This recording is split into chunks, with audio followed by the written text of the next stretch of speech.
Olá, meus amigos! Voltei para gravar mais um vídeo aqui do meu canal Aprendiz de Oratória. Para quem não me conhece, esse é o canal Aprendiz de Oratória.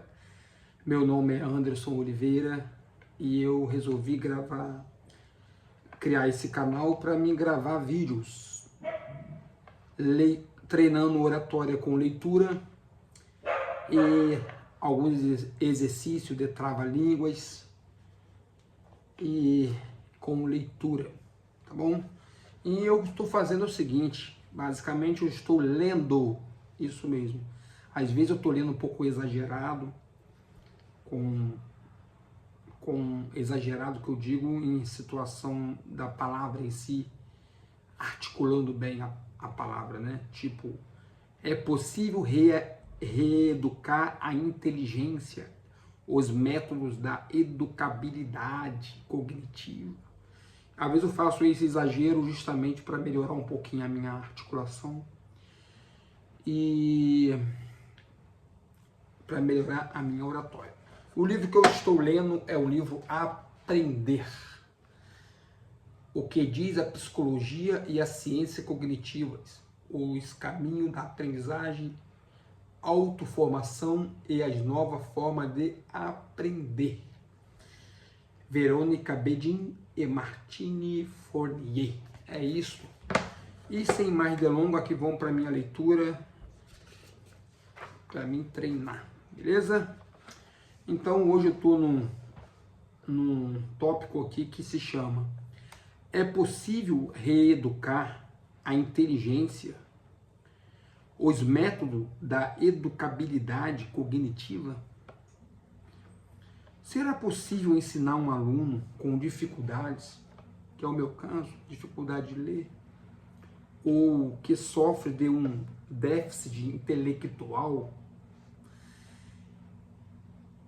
a pensar melhor e adquirir estratégias mentais que lhe permite aprender, compreender, ascender a apreensão dos problemas a qual até então não tinha acesso?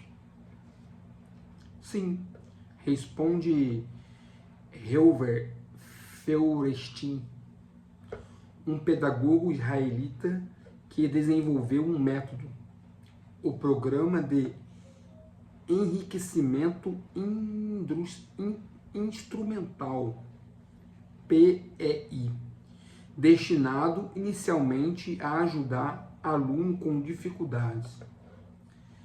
Feuerstein pensa que é possível aumentar o potencial intelectual dos alunos com o auxílio de exercícios escritos ou orais, destinado a treinar certas competências, concentração, raciocínio, autonomia, autodomínio e etc.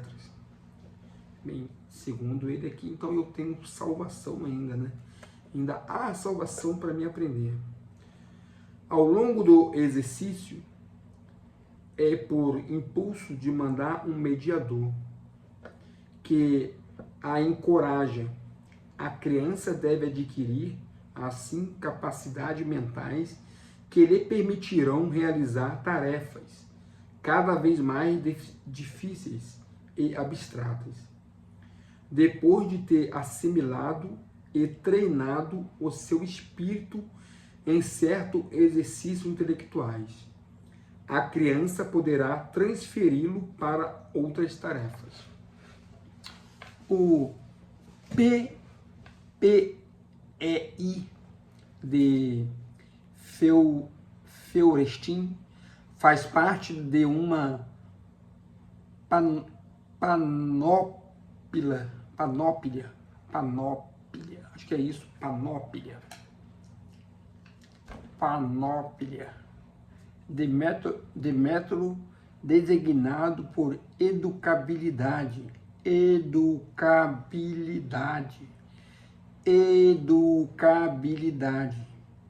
cognitiva ou de remediação,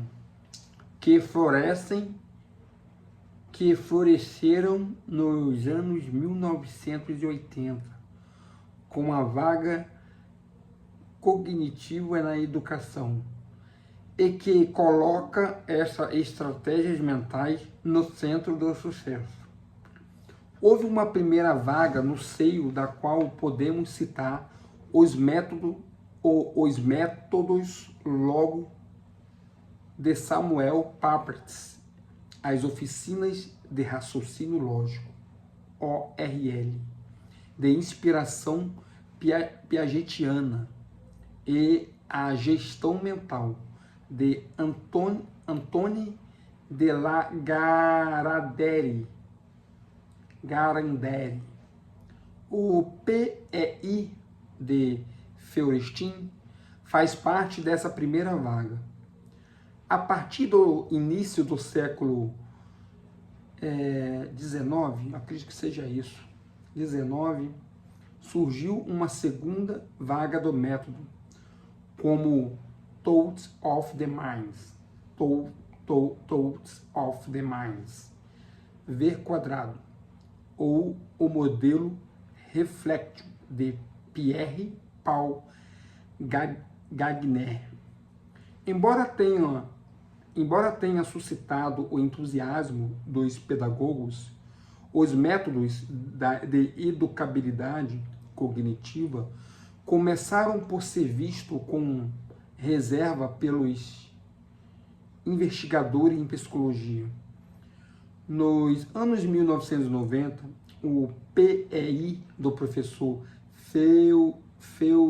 Feuerstein fora objeto de uma avaliação rigorosa por investigadores franceses do INETOP, acho que é isso, INETOP. Os seus resultados ficaram longe das ambições anunciadas. É verdade que os exercícios intensivos melhoraram as competências das crianças na execução dos exercícios considerados semelhante a teste de QI, mas estes melhores desempenhos não eram nem duradouros, nem transferíveis para outros domínios. Concretamente, isso significa que se um indivíduo se treinar a fazer teste de inteligência, isso vai sem dúvida aumentar o seu QI. Mas não significa que se tenha tornado mais inteligente.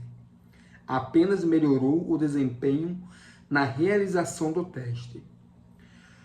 A maioria dos outros métodos de remediação e de educabilidade educativa, que foi objeto de avaliação, dá sempre resultados mitigados, com efeitos. É muito difícil distinguir os benefícios específicos de um método e os efeitos ligados ao investimento importante de educadores, mobilizando-os junto de pequenos grupos de crianças. Estes resultados não impediram que o PEI prosperasse em muitos países. É possível reforçar a memória? É uma pergunta que ele está fazendo. Aumentar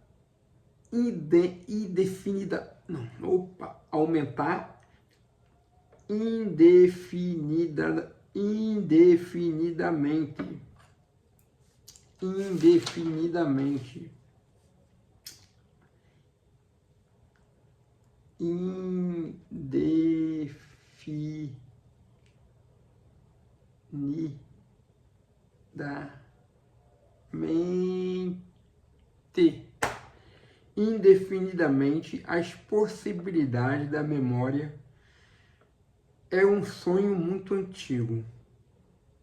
Na antiguidade, época em que não havia canetas, cadernos de notas, nem computadores, em que as crianças eram pouco utilizadas.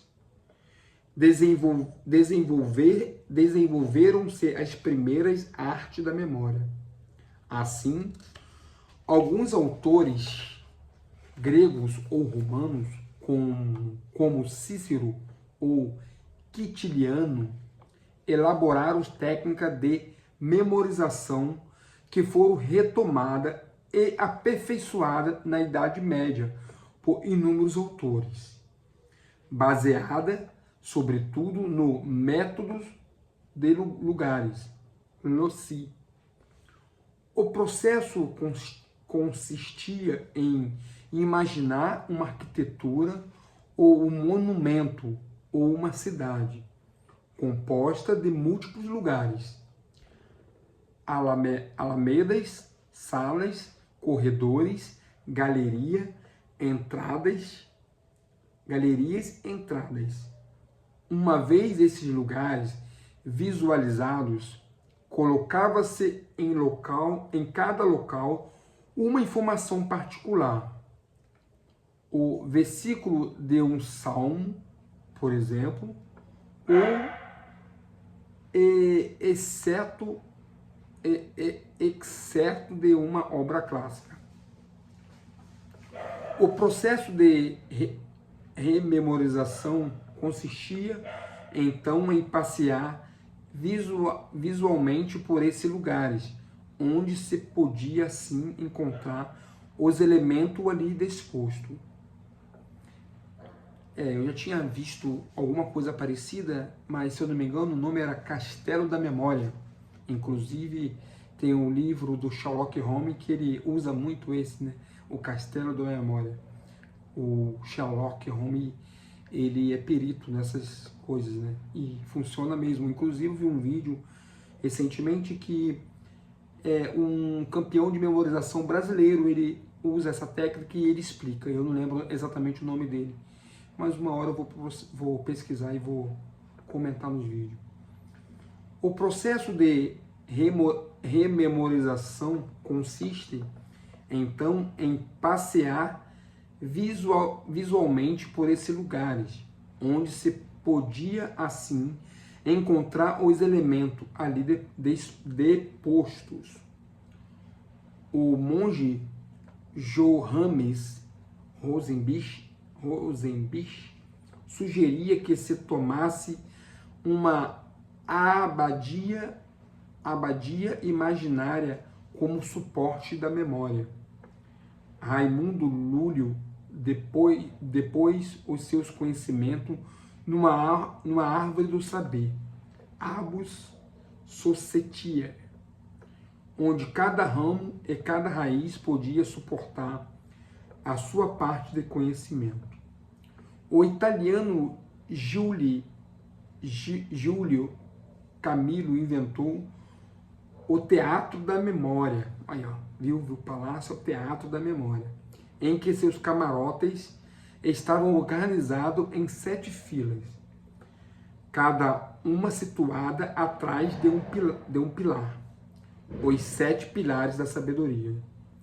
Cada camarote alojava a sua parte de saberes preciosos. Graças a essa técnica e a um treino regular, certas pessoas conseguem proeza mnemotécnicas.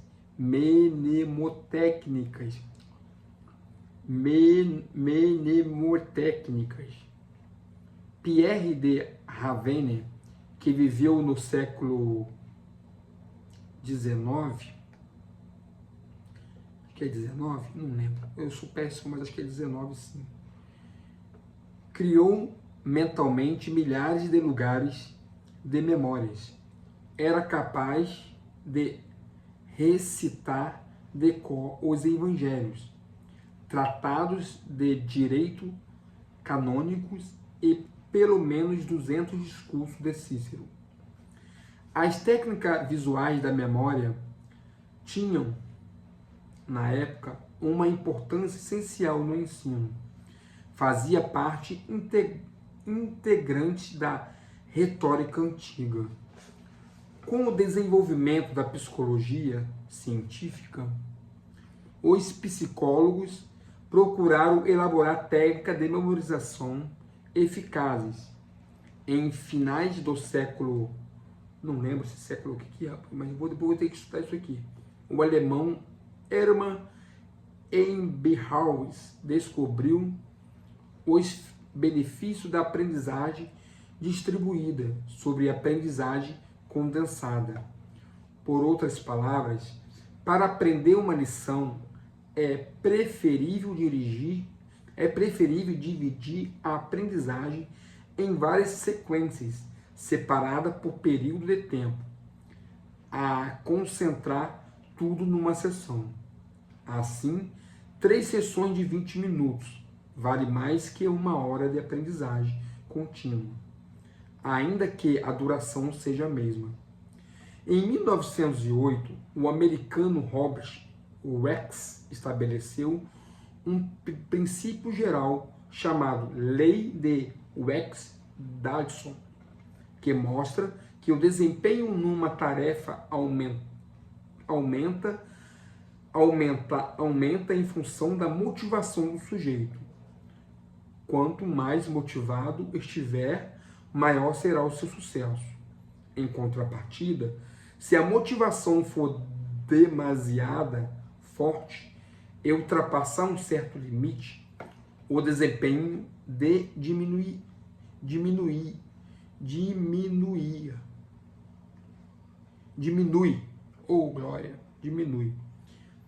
Depois, o psicólogo confirmaram que, em matéria de aprendizagem, a motivação é muito importante. E quando não se possui motivação intrínseca para executar uma tarefa desagradável, a aversão à matemática ou à geografia. Vale a pena procurar motivações diferidas, fixar um desafio pessoal e uma forma de trocar as voltas às motivações. A memória também está ligada ao sentido. Nos anos 1930, o psicólogo britânico Frederick Bartlett mostrou também que a memória não era um mero registro bruto de dados. A memória humana, ao contrário do computador, tende a reorganizar as recordações segundo esquemas coerentes ou conhecidos. Daí a tendência para deformar a realidade, para fazê-las entrar no moldes mentais conhecidos. Memorizar é, portanto, fazer as recordações entrarem em esquemas mentais simplificados, destinado a conferirem-lhe um sentido e uma coerência. No entanto, a integração dos dados num esquema mental coerente e destinado ao dar sentido nem sempre é possível. Durante o estudo de medicina, por exemplo, quando se trata de aprender o trajeto de um nervo ou de uma veia, não há uma lógica subjacente. Do mesmo modo, a procura de um sentido não é forçamente uma panaceia quando se trata de aprender a ortografia ou a gramática portuguesa, onde reina a arbitrariedade.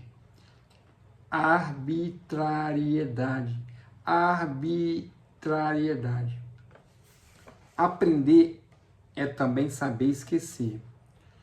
Sabemos não só o que a memória exige, uma parte de esquecimento, para guardar apenas os elementos principais, mas também que a aprendizagem traça vias do cérebro, afastando de passagem, caminhos de conhecimentos que baralhariam os mapas da inteligência. Deixa eu gravar aqui.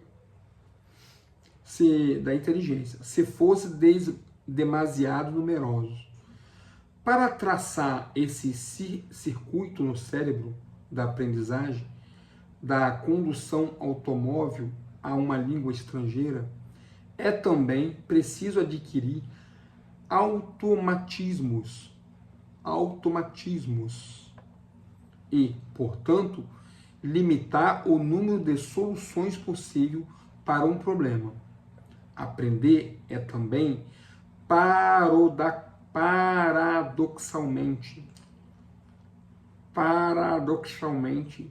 fechar certas portas do espírito, simplificar, automatizar, rotinizar certos caminhos mentais, a fim de não nos perdermos no meandros dos possíveis.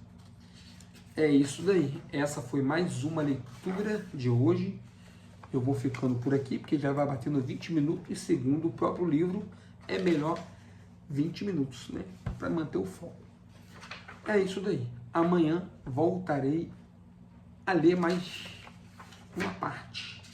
Tá bom, pessoal? Esse foi mais um exercício de leitura.